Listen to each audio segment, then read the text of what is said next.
dunida waxa ugu weyn oo lagu faanaa waa awoodda militari iyo xoogga ay leeyihiin dowladaha caalamka. Wadanka ugu xoogga weyn ee dhinaca ciidanka iyo farsamada hubka iyo dhinacyada kala duwan khadka dagaalka waxa ugu horeeya Mareykanka, isagoo ku qaaday inuu yahay kan dunida ugu quwadda weyn. Waxa ku xiga Ruushka oo Mareykanku ka awood badan yahay, laakiin qiimeyn ahaaneed marka loo fiiriyo dhinacyada kale waxa uu midka kale ku eriyanayaa inuu yahay kan dunida ugu quwadda weyn. Dabayaaqadii sanadkii tagay 2019 fayraska safmarka corona ee kasoo bilaabmay magaaladaasi Wuhan ee dalkaasi Shiinaha, isagoo si xawli ah ku faafaya guud ahaan dunida gilgilay, ayaa soo gaaray magaaladaasi Mareykanka, waxaana istaagay isla markaasina joogsamay guud ahaanba isku socodka gaadiidka iyo wixii la halmaamaa.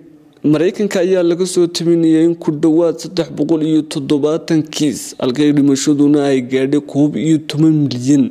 Madaxweynaha dalkaasi Mareykanka ayaa ku eedeynaya dhakhaatiir iyo saynisyahaniin u dhashay dalkaasi China inay ka dambeeyaan sababta fayraska safmarka coronavirus.